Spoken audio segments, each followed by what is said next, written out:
They say evil can be contained. Locked behind glass, blessed by holy men, guarded from the world. But what happens when something cursed decides it wants out?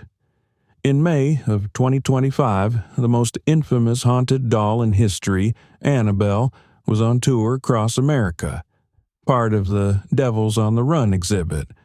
But in New Orleans, something went wrong.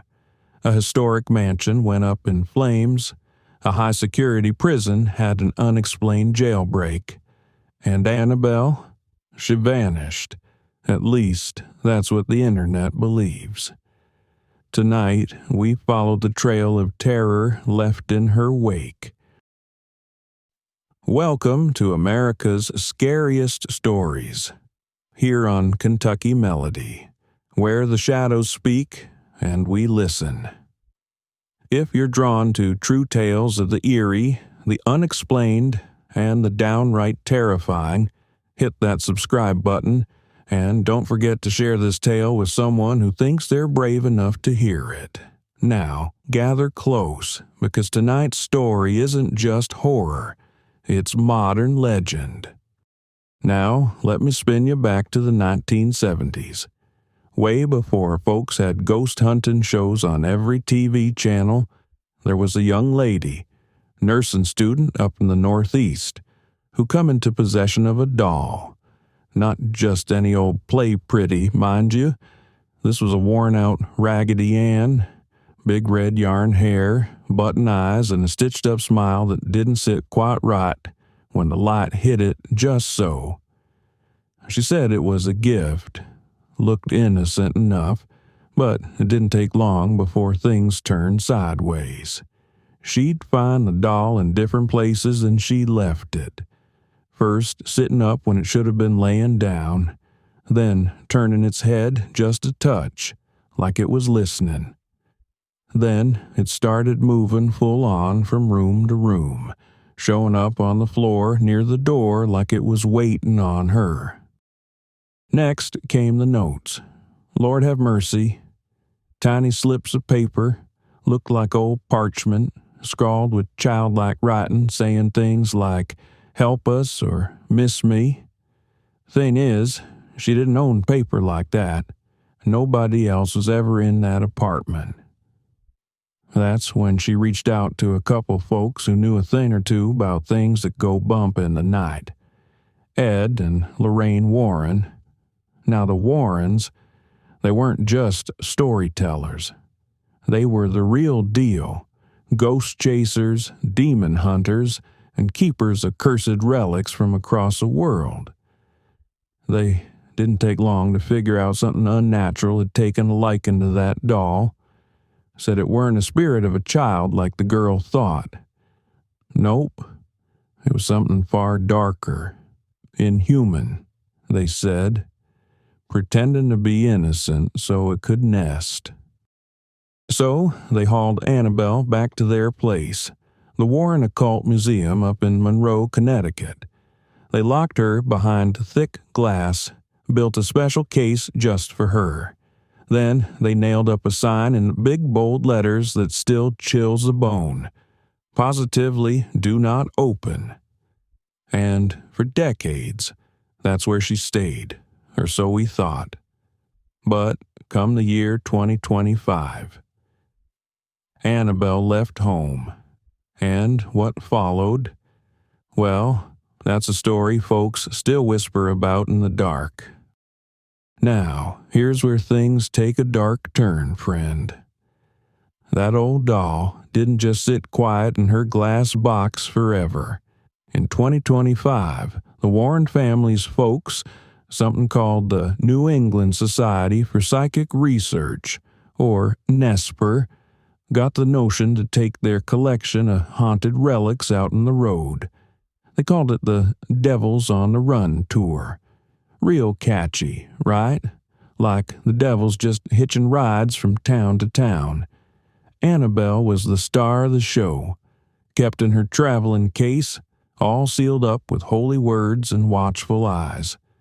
Folks lined up across the country to get a glimpse at her. Some laughed, some crossed themselves, and some just stared. Now, the tour rolled into New Orleans around the middle of May. The city was hot, air thick like a wool blanket soaked in sweat. The kind of weather that already puts folks on edge. But what happened next? Well, some say it was a coincidence. Others say it was a warning. May 15th. The Nottoway Plantation, one of the South's oldest, grandest homes, just up and caught fire. Flames tore through the place like it was soaked in kerosene. By morning, it was nothing but ash and smoke rising over the bayou.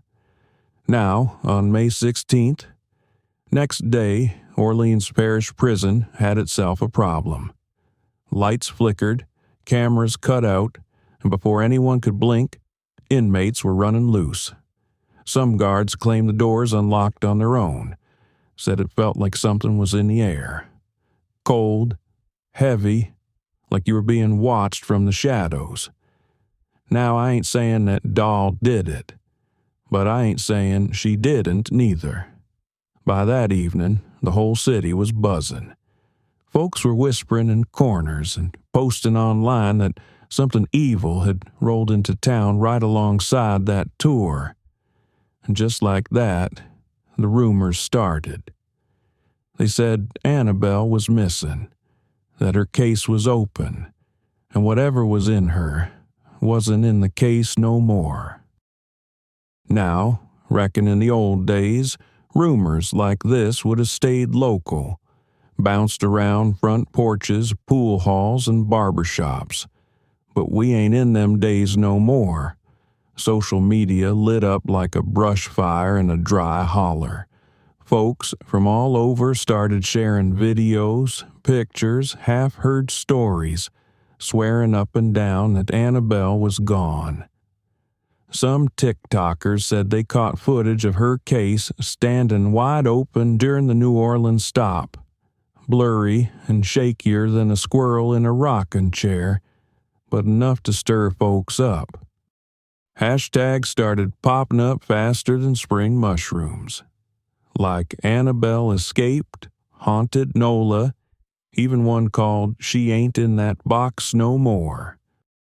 One of them influencers, fancy type with a big following, claimed she's seen something walking across the street in the Garden District right before sundown.